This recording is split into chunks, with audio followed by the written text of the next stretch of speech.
আসসালামু আলাইকুম। এখন শুনবেন সংবাদ শিরোনাম।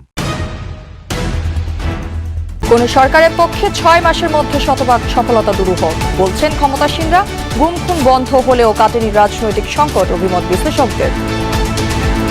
কোনো গুম এবং বিচার বহির্ভূত হত্যার কথা এটাই তো মানুষ চেয়েছে। নির্বাচিত সরকারের এই 6 মাসে দেশের সর্বোচ্চ আইনের অনুশাসন, বাক স্বাধীনতা এবং মানবাধিকার নিশ্চিত করা হয়েছে। রাজনৈতিক সমস্যাটা রয়ে গেছে, জনগণ স্বাভাবিকভাবে আশা করছিল যে পারেনি বিএনপি সরকার। দাবি বিরোধী নেতাদের। বিদ্যুৎ জ্বালানিতে অস্বস্তি, দলীয় সংকীর্ণতার কারণে পুরনো জনগণের যে আকাঙ্ক্ষা সেটা বাস্তবায়ন হয় না। কারণ হলো আমরা যে সুযোগটা পেয়েছিলাম সেই সুযোগটা আমরা কাজে লাগাইতে পারি। তারা এই 6 মাসের যে জার্নি, তাতে নাগরিক সেবা যেগুলো আছে সেগুলো তারা প্রপারলি জনগণের কাছে পৌঁছাতে পারে। নিম্নচাপের প্রভাবে বিভিন্ন জায়গায় বৃষ্টি। ডুবেছে চট্টগ্রামের নিচু এলাকা। ঘর থেকে বেরিয়ে বিপাকে পড়া মানুষ। দায়িত্ব হলো নালা পরিষ্কার করা। ওনারা নালা পরিষ্কার করার বেলায় অল্প পানিতেই পানির রাস্তা ডুবে যায়। এই এলাকায় বৃষ্টি আসলে এই শিয়াবানি হয়ে যায়। সামনে তো আরো বেশি ভয়াবহ অবস্থা। এটা কখন উন্নতি হবে, নগরবাসী এটার একটা মুক্তি পেতে হলে ব্যাটারি চার্জ করতে হবে সৌর বিদ্যুতে, জানালেন এলজিআরডি প্রতিমন্ত্রী। এক জোনের এক রঙের বাহন যেতে পারবে না। এতক্ষণ শুনছিলেন সংবাদ শিরোনাম। এখন শুনবেন দায়বদ্ধতা ও দায়িত্বশীলতা সরকারের আছে বলে জানিয়েছেন প্রধানমন্ত্রীর কার্যালয়ের মুখপাত্র মাহাদি আমিন। দুপুরে তেজগাঁওয়ের প্রধানমন্ত্রীর কার্যালয় সভায় এ কথা জানান তিনি। দাবি করেন জনগণ আবেগ, আকাঙ্ক্ষা, অনুভূতি দিয়ে সরকারকে ধারণ করে। 6 মাসে সরকারের প্রতিটি কার্যক্রমে ছিল গণতান্ত্রিক মূল্যবোধ। তার মন্তব্য, বাক স্বাধীনতা, মানবাধিকার, আইনের শাসনের ক্ষেত্রে সোচ্চার ও ধৈর্যশীল বিএনপি সরকার। ইশতেহার বাস্তবায়নের কাজ চলছে বলেও জানান মাহাদি আমিন। গ্যাস ও বিদ্যুৎ সংকট প্রসঙ্গে তিনি বলেন, ফ্যাসিবাদের রেখে যাওয়া দুর্নীতিগ্রস্ত ও ধ্বংসস্তূপ পেয়েছে সরকার। এ খাতের সমস্যা সমাধানে সর্বোচ্চ কার্যকরী উদ্যোগ নেওয়া হয়েছে। সভায় বিএনপির স্থায়ী কমিটির সদস্য ও প্রধানমন্ত্রীর রাজনৈতিক উপদেষ্টা রুহুল কবির রিজভী বলেন, বেশিরভাগ শীর্ষ সন্ত্রাসী অন্তর্বর্তীকালীন সরকারের সময় বের হয়েছে। মন্তব্য করেন, তারা দেশের বাইরে থেকে নানা রকম কর্মকাণ্ড করছে। সরকার এসব নিয়ন্ত্রণের সর্বোচ্চ অগ্রাধিকার দিয়ে কাজ করছে বলে জানান তিনি। নির্বাচিত সরকার দায়িত্ব নেওয়ার পরে ভেঙে পড়া অর্থনৈতিক কাঠামোর মতন ঠিক একইভাবে আইন শৃঙ্খলা পরিস্থিতিতে একটা নাজুক অবস্থা পেয়েছিল। কিন্তু সেখান থেকে আমরা দেখেছি প্রথমবার উত্তরণের মাধ্যমে এমন একটি রাষ্ট্র ব্যবস্থা যেখানে ফ্যাসিবাদের 16 বছরের ধারাবাহিকতা সম্পূর্ণ ভেঙে দিয়ে রাজনৈতিক হয়রানি মুক্ত সেবাধর্মী পুলিশ এবং প্রশাসন তৈরি করা হয়েছে। ফ্যামিলি কার্ড বলুন, আপনি কৃষক কার্ড বলুন, আপনি খাল খনন বলুন, আপনি বৃক্ষরোপণ বলুন, নানাবিধ কর্মকাণ্ডের মধ্যে দিয়ে বেশ আর বাক স্বাধীনতা। নতুন সরকারের 6 মাস নিয়ে এই আত্মমূল্যায়ন ক্ষমতাসীনদের। যদিও বিশ্লেষকরা বলছেন, প্রত্যেকই কাজ করলেও নেই দৃশ্যমান অগ্রগতি। সরকার গৃহীত কর্মসূচিকে ইতিবাচক বললেও রাজনৈতিক সংকট রয়েই গেছে বলে মনে করেন তারা। বিস্তারিত সাইফুদ্দিন রবিনের রিপোর্টে। তারেক রহমান সশস্ত্র চিত্রে শপথ করে 12 ফেব্রুয়ারি অনুষ্ঠিত সদস্য দল 5 বছর মেয়াদী সরকার 6 মাস পার করল। প্রতিদিনই সরকার প্রধান তারেক রহমান পার করছেন ব্যস্ত সময়। প্রধানমন্ত্রীর কঠোর নজরদারিতে মন্ত্রীরাও তটস্থ। নির্বাচনী প্রতিশ্রুতি অনুযায়ী সরকার বাস্তবায়ন শুরু করেছে ফ্যামিলি কার্ড, কৃষক কার্ড, খাল খনন, ইমাম ওলামা মাশায়েখদের ভাতা দেয়া সহ নানান সামাজিক কর্মসূচি। এসব অঙ্গীকার বাস্তবায়ন শুরুর পাশাপাশি অর্থনৈতিক উন্নয়নে আগামীর কর্মপরিকল্পনা নির্ধারণকে সরকারের এই সময়ের অর্জন বলছেন দায়িত্বশীলরা। গোটা জাতি মূল্যায়ন করবে যে প্রতিশ্রুতি প্রধানমন্ত্রী দিয়েছেন সেই প্রতিশ্রুতিগুলোর বাস্তবায়ন হচ্ছে কিনা।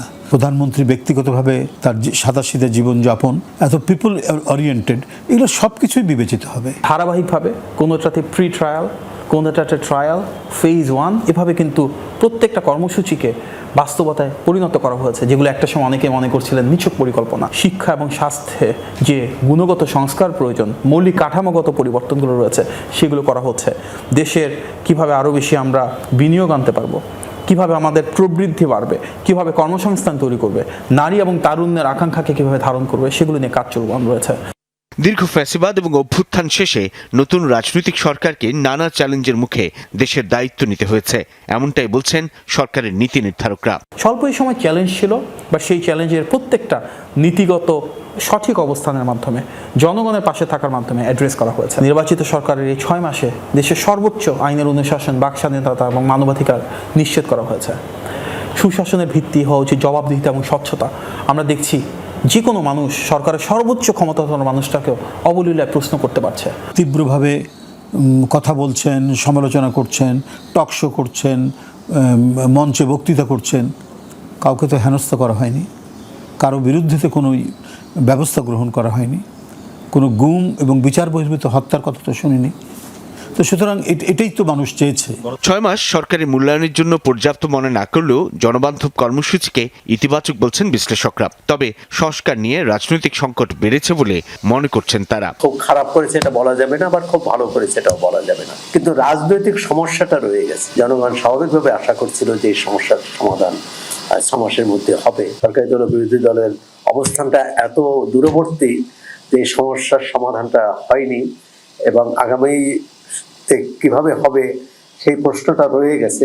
জুলাই সনদ, জনগণের প্রতি অঙ্গীকার, বিএনপির তার নির্বাচনী ইশতেহার, বিরোধী দলের নির্বাচনী ইশতেহার, এর সমন্বয় করেই একটা সমাধানে আসা। প্রতীকী কাজ করতে পছন্দ করে, ফাইন, এটা দরকার আছে, কিন্তু একেবারে দৃশ্যমান অগ্রগতি এখনো দেখার চোখে পড়েনি।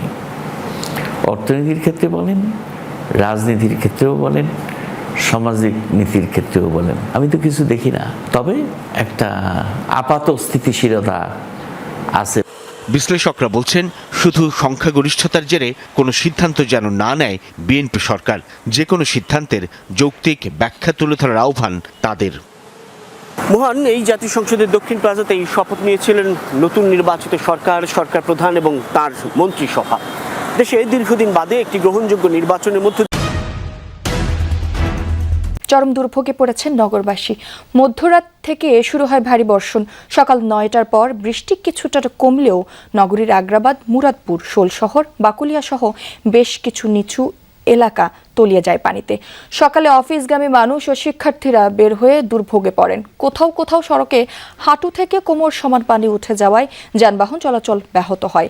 কিছু স্থানে বৃষ্টির পানি ঢুকে পড়ে বাসাবাড়ি, দোকানপাট ও ব্যবসা প্রতিষ্ঠানে। সকাল 6টা থেকে 9টা পর্যন্ত 3 ঘন্টার বৃষ্টিপাত রেকর্ড করা হয় 109 মিলিমিটার। আবহাওয়া অফিস জানিয়েছে, বঙ্গোপসাগরে নিম্নচাপের প্রভাবে পরবর্তী 48 ঘন্টায় চট্টগ্রাম, খুলনা, বরিশাল ও সিলেট বিভাগের কোথাও কোথাও ভারী থেকে অতি ভারী বৃষ্টি হতে পারে।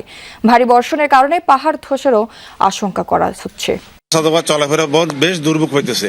ড্রেনেজ কোনো সিস্টেম ভালো নাই, বা এটার কখন উন্নতি হবে, নগরবাসী এটার একটা মুক্তি চায়। যতগুলা নিচতলা যতগুলো আছে, এগুলোর মানুষগুলা মানে অবস্থা খুব একদম মর্মাহত, যেটা বলে 1.5 কিলোমিটারের জায়গা, সেখানেই তাদেরকে যাতায়াতে অতিরিক্ত ভাড়া গুনতে হয়েছে। আমরা দেখেছি অনেক সিএনজি অটোরিকশা এখানে নষ্ট হয়ে গেছে। সব মিলিয়ে এই এলাকার মতো নগরীর যেসব নিচু এলাকা রয়েছে, বিশেষ করে সকাল 6টা থেকে সকাল 9টা পর্যন্ত 109 মিলিমিটার বৃষ্টিপাত হয়েছে। ফলে নিচু যতগুলো এলাকা রয়েছে, নিচু যতগুলো সড়ক রয়েছে, সবগুলো ডুবে গিয়েছে।